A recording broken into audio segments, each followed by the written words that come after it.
Another day, another basketball stories na naman ang pagkikwentuhan natin. At ngayon nga ay ang pag-uusapan natin ang balitang trade ni Austin Reeves sa Miami Heat at ang balitang trade ni na Robert Williams at Drew Holiday sa Golden State Warriors.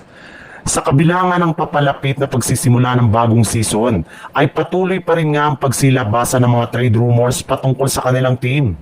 Kagaya na lang ng inilabas pa lang ngayong araw na pagkuha pa nila kay Andrew Wiggins. Ayon nga sa ibinulgar na balita ng isang NBA insider na si Mark Stein, nananatili pa rin nga daw interesado ang front office ng Lakers sa pagkuha kay Andrew Wiggins kung sakasakali mang makapagdesisyon ng Miami Heat na i-trade ito bago mag-umpisa ang bagong season.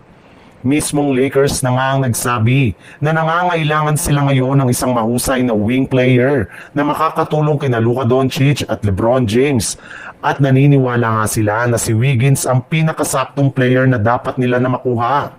At posible nga na gamitin nila dito si Austin Reeves para lamang makuha nila si Andrew Wiggins sa darating na trade deadline. Sa ibang balita naman, dahil nga hanggang ngayon ay hindi pa rin na-trade ng Golden State Warriors si Jonathan Kuminga ngayong off-season sa hindi nila pagkakaintindihan ng mga kupunan ng Phoenix Suns at Sacramento Kings, ay nakapost nga ang kanilang mga gagawin sa sanang move para mapalakas ang kanilang lineup. At magagawa lang naman nga daw nila yan once na tuluyan na nilang maipamigay si Kuminga sa ibang team.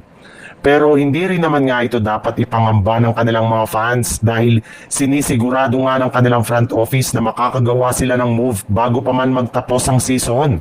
Sa katunayan, base nga sa kalalabas pa lang na balita ngayong araw, makikipag-trade talk pa nga daw ang Warriors sa front office ng Portland Trail Blazer para makuha sina Drew Holiday at Robert Williams III, gamit ang kanilang mga player na sina Jonathan Kuminga at Brandon Podziemski.